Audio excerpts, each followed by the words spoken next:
જમીન તકરારના કેસમાં સામસામી કેસમાં સજાનો હુકમ કરતી સિહોરી કોર્ટ.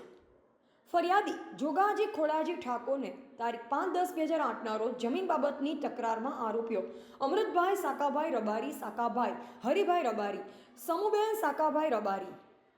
રમીલાબેન સાકાભાઈ રબારી રહે બુકોલીવાળા એક સમથઈ ઈજા કરેલ, જેની ફરિયાદ સિહોરી પોલીસ મથકે ઇપીકો કલમ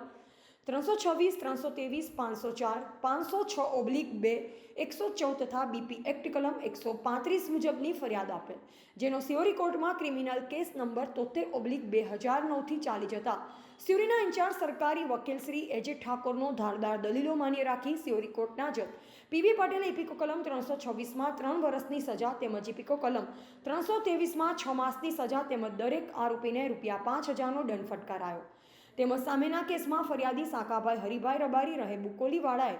અગરુજી ખોડાજી ઠાકોર, જોગાજી ખોડાજી ઠાકોર, ગેનીબેન અગરુજી ઠાકોર, ધુલીબેન જોગાજી ઠાકોર સામે સિહોરી પોલીસ મથકે ઇપીકો કલમ 325, 324, 323, 504, 114 મુજબની ફરિયાદ આપેલ, જેનો ક્રિમિનલ કેસ નંબર 72/2009થી ચાલેલ, જેમાં ઇપીકો કલમ 325, 324માં 3 વર્ષ તથા 323માં 6 માસની સજા તેમજ દરેક આરોપીને ₹5000નો દંડ કરેલ. રિપોર્ટર ઇન્દ્રસિંહ વાઘેલા, કાંકરેજ.